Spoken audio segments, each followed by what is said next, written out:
Саламатсыңар қазақ туғандар. Біз Қырғызстандан келіп отырабыз. Бүткіл Қырғызстаннан сілерге салам айтып отырам. Қырғызстанның айтынан. Мына бүгінгі докладтарды қымыздың ең жақсы жақтарын доклад қылып өтішті.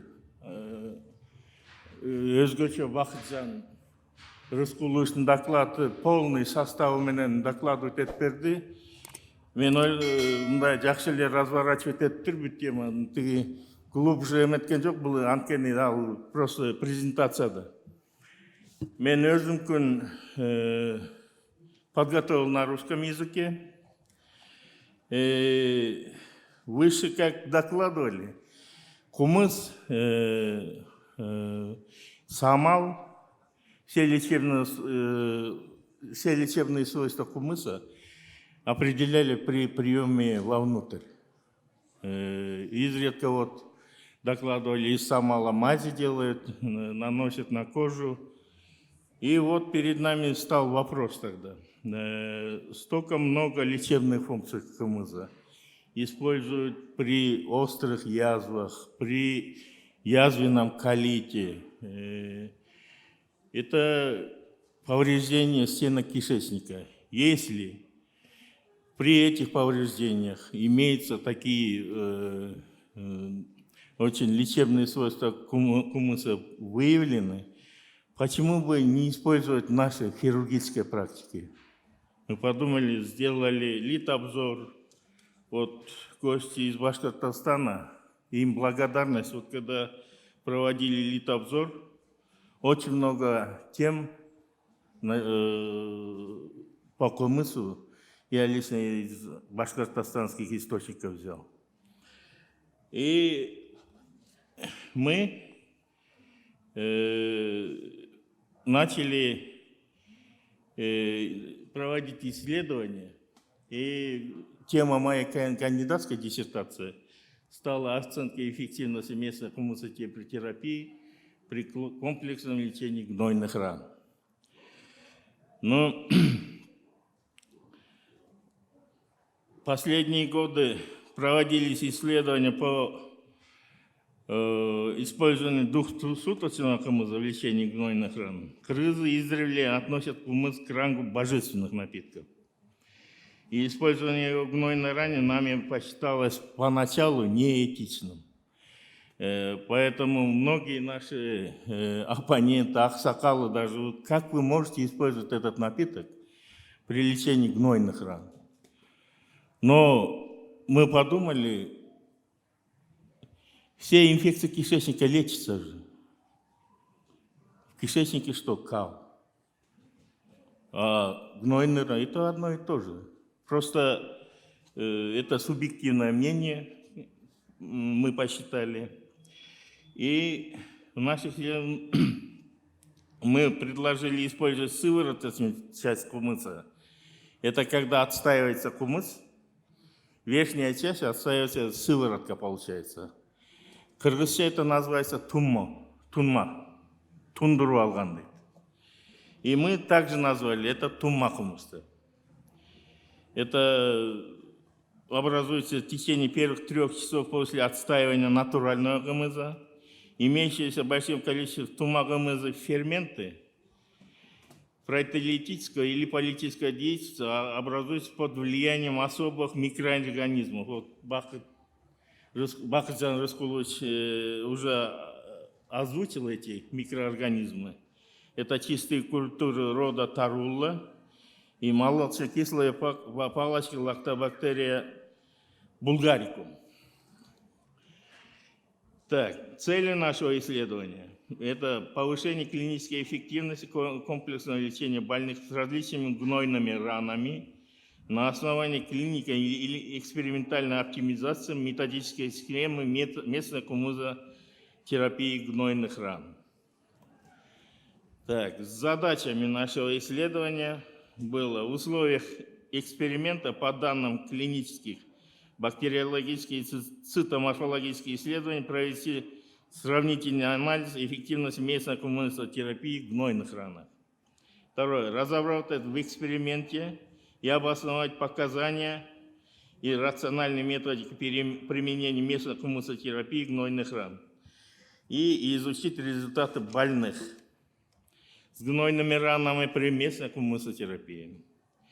Четвертое. Провести клиническое рандомизирование, параллельно контролируемое исследование лечения гнойных ран традиционными методами и при применении тумакомыса.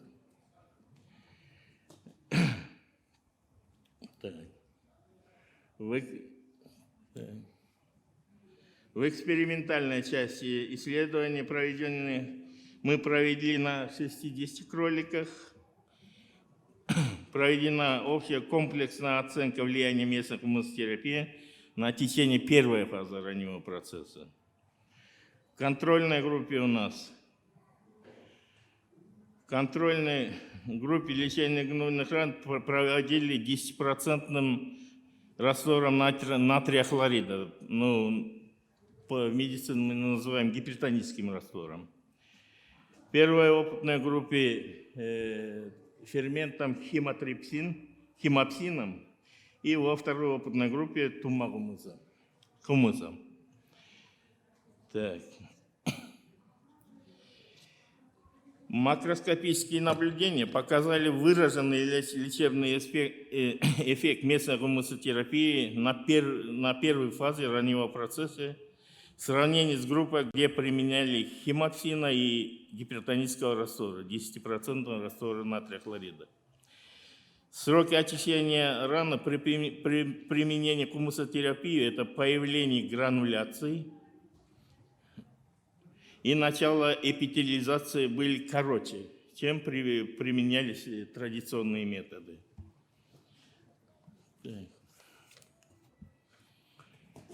Также необходимо отметить довольно поздние сроки появления грануляционной ткани в группе с применением химотрипсина и гипертонического раствора.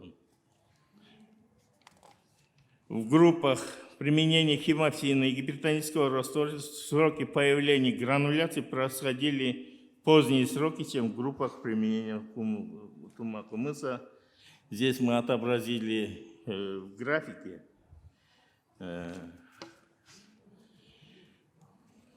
Так. Содержание количества микроорганизмов в исходных экспериментальных гнойных ранах было примерно одинаково во всех группах. Превышал критический уровень. Наиболее выраженный антибактериальный эффект был определен в группе, где применяли местную гумусотерапию. Так, уменьшение количества бактерий ниже критического уровня достигалось уже на вторые сутки лечения.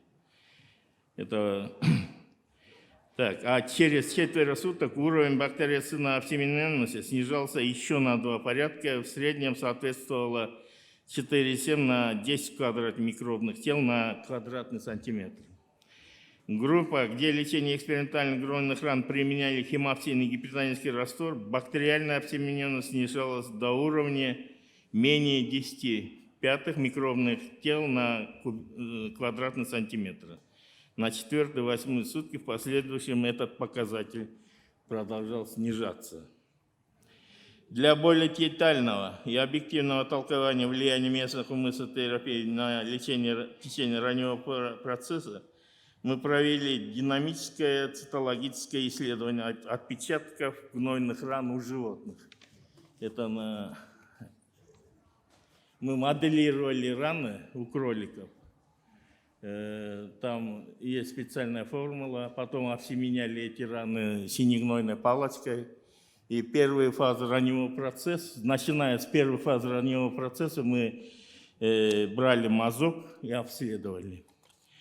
В течение раннего процесса у животных с применением тумакомыза имело свои специфические особенности.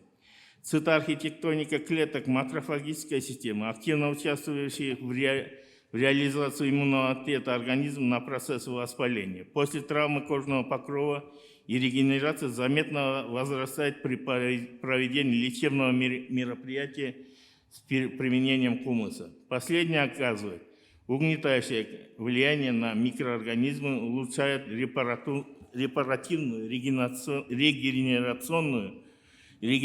эпидермиса и дермы кожи. Здесь здесь цитологическая картина, это на 4-е сутки лечения. Так, дальше. Ну, установлено, что у животных в серии лечебной обработки раны тумакомысом наблюдалась стабилизация регенераторного процесса количественными и качественными показателями. Появление грануляционной ткани отмечалось на 2 дня раньше при применении тумакомыса. Наряду с этим появление признаков краевой эпителизации и сравнительной группы с применением хемоксина и гипериалуронического раствора позже. Заживление на фоне воздействия кумыса сопровождалось формированием более тонкого нежного рубца, чем который активно пробиваются волосяные фолликулы. Так, динамические исследования гистероструктурных изменений в гнойном очаге было проведено у животных методом световой микроскопии биоптатов дна раны. Но объяснять технологию этого метода это очень долго, так что я буду продолжать.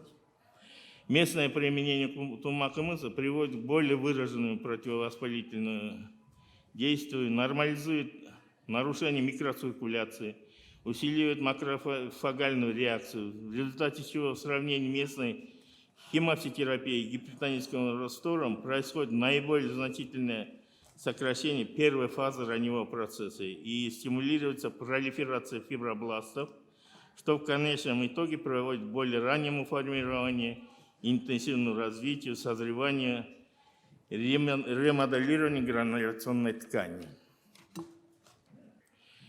Клиническая часть работы проведена на 126 больных, из которых сформировались 2 группы, основная и контрольная. В основной группе лечения применялись местная гумусотерапия, в контрольной растворы антисептиков. Клиническая часть исследования изучалась антибактериальное воздействие местной гумусотерапии на микрофлору гнойной раны, анализ морфологических изменений при местном лечении гнойных ран с применением тумакомыса, характеристика течение раннего процесса при локальной гумусотерапии и при традиционных методах лечения в сравнительном аспекте. Большая часть больных была оперирована по поводу абсцессов, флегмон нижних и верхних конечностей. После инъекционные абсцессы составили где-то 18,25%, а верхних и нижних конечностей там 47,62%. Больные с абсцессами, флегмонами грудной клетки, передней брюшной стенки 13,49%. Больных с нагнением послеоперационных ран после деструктивных процессов брюшной полости, острый гангренозный аппендицит, эмпиема желчного пузыря, перфорация желчного пузыря, диффузный перитонит составляли 11,91%. И к ним еще присоединились трофические язвы при осложненном течении, варикозной болезни и сахарного диабета. Для контроля процесса лечения после проведения оперативного вмешательства и санации очага производили взятие мазков отпечатков с раневой поверхности на 1, 3, 5, 7, 14 сутки при контрольном визите на 21 сутки после обработки раны в основной группе тумакомысом и контрольной группе растворами антисептиков. В основной группе применяли местную гумусотерапию в лечении гнойной раны. В мазках, снятых с раневой поверхности в первые сутки, отмечались наличие колоний микроорганизмов в большом количестве форменных элементов крови. Это лейкоциты, эритроциты, а также слушанные эпителии. При бактериологическом исследовании часто высеивается стафилококк, реже стрептококк, реже кишечная палочка, протей. В контрольной группе отмечались активные процессы протеолиза тканей и гнойного воспаления. На 3-е сутки в основной группе обнаруживаем лейкоциты, представленные большей частью макрофагами, и лимфоцитами. Здесь количество эритроцитов резко снижается. При этом число разрушенных клеток небольшое. В мазках раневой поверхности определяется как картина активного ответа иммунокомплексных клеток, колонии микроорганизмов, выражен процесс фагоцитоза. В контрольной группе на третьи сутки охарактеризуется минимальное очищение раны, сформирование центральной части коагуляционного некроза кожи. Отмечаются нечеткие процессы некробиоза, а также скопление гноя в ближайших участках подкожной жировой клетчатки под эпидермизом и большей части в дерме. Так, на пятые сутки в основной группе картина представлена большим количеством очагов, количеством макрофагов и лимфоцитов, разрушенных нейтрофилами и эритроцитами.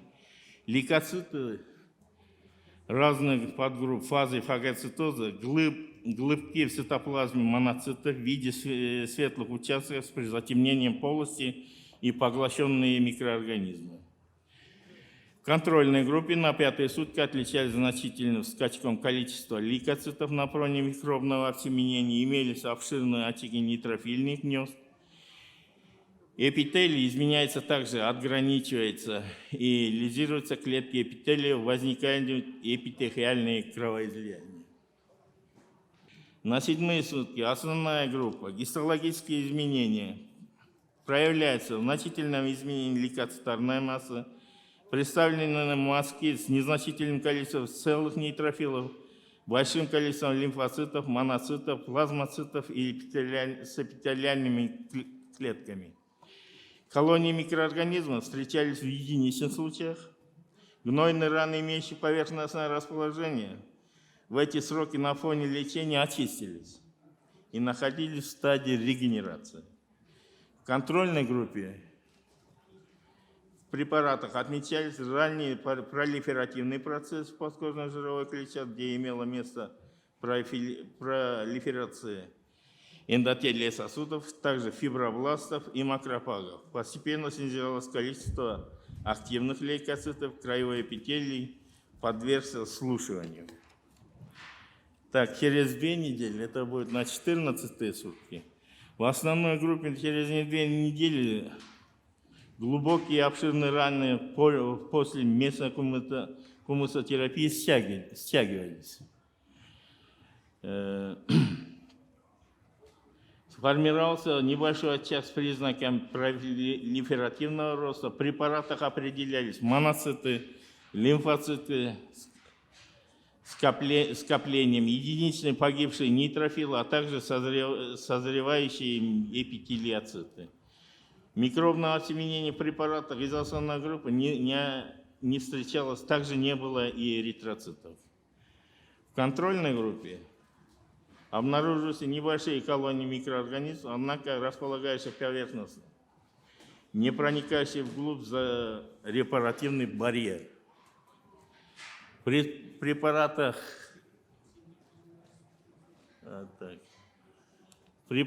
на 21 день в основной группе отмечали признаки пролиферативной реакции в краях и дне трофических язв. Гнойные раны находились в стадии заживления и чаще всего с формированием тонкого рубца.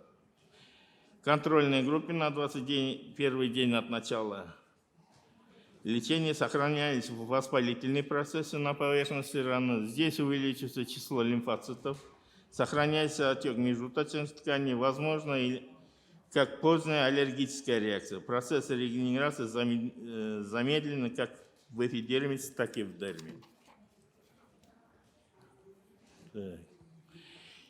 Ежедневно, часто многократный перевес в контрольной группе не обеспечили должной эффективности. Кроме того, дополнительно приводили к вторичным реакциям со стороны раны из-за коагуляционной или аллергизирующей способности агентов. В мазках и отпечатках обнаруживалась повторная инфильтрация межуточной ткани, микробное обсеменение и активизация гнойно-резорбных процессов на 5-е сутки лечения.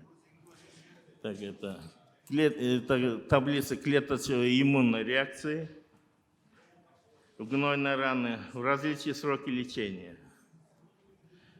Так. Дальше.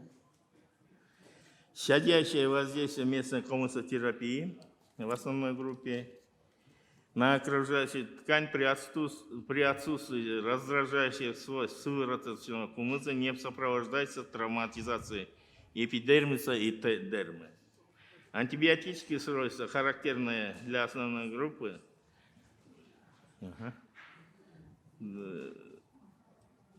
способствовало повышению устойчивости окружающей кожи при введении тумакумыза в комплекс мероприятий при лечении трофических язвах. Отметили стабилизацию процесса заживления даже при давних вялотекущих язвах незначительными грануляциями. Отмечалось ускорение процессов репарации в язвах, что позволило выписать больных на амбулаторное лечение в сроки менее 3 недель. Это где-то на 19-е сутки получилось. В то время как у больных в контрольной группе лечения заживление раннего поверхности превышало 3 недели. Так. Нами проведено микробиологические исследования отделяемых гнойных ран. При этом 42,06%, 53 образца это высеяна монокультура, в 28,57%, 36 образцов встретились микс-инфекция, 19,84% это 25 образцов, стафилококк и другие грамотрицательные. Грамотрицательные и грамположительные микроорганизмы. 7,14% это 9 мазков, микс штаммы стафилококковой культуры. Причем стафилококковые штаммы проявляли как гемолитические, так и плазмокоагулирующие свойства. Проведенные исследования на определение чувствительности микроорганизмов к антибиотикам показали, что наиболее частая резистентность появляется к препаратам пенициллиновой группы. Чувствительность пенициллина оказалась только у одного образца. Также мы провели исследование на чувствительную микрофлору суточному кумысу, показала резистентность лишь в 3 случаях. Это 5,45%. Так. Наиболее чувствительными микроорганизмы оказались канамицин, цифрофлоксацин, кримфопицин, и также были чувствительны 90 и 91% микроорганизмов. Здесь приведены таблицы, где были освещается чувствительность микроорганизмов. Характерными оказался факт, что раневые микроорганизмы на 5-е сутки после начала местного лечения имели большую чувствительность, причем она возросла на фоне проведения местной хумусотерапии, увеличилось число стафилококковых штаммов, чувствительной группе антибиотиков пенициллинового ряда, канамицина, лимфопицина, а также штаммов других культур, проявляющих большую чувствительность группе цефалоспоринов. Сравнительный анализ данных контрольной группы показал, что на фоне традиционных методов лечения чувствительность к антибиотикам у высеиваемых штаммов не повышалась, а скорее увеличилась в случаев резистентности. После проведенного оперативного лечения, вскрытия и дренирования гнойной полости и очага, в среднем количество бактериальных агентов в ране составляли 4,15 плюс-минус 0,8 на 10 седьмых клеток на 1 грамм ткани. Это у нас в основной группе у пациентов на 3-е сутки обсеменение раны находилось ниже критического уровня бактериального загрязнения, необходимого для продолжения гнойно воспалительного процесса, и достигало показатель 1,1/10 степени клеток на грамм раневого отделяемого. В то же время такие результаты в контрольной группе были получены лишь на 6-е и 7-е сутки после начала местного лечения. Эти различия между группами соответствовали между группами статистически были достоверны. Таким образом, местное... Хорошо, тогда перейдем к выводу. Применение местной хумусотерапии в основе тумма хумуса, одним словом, сокращает течение раннего процесса где-то на 14, где-то около 2 недель.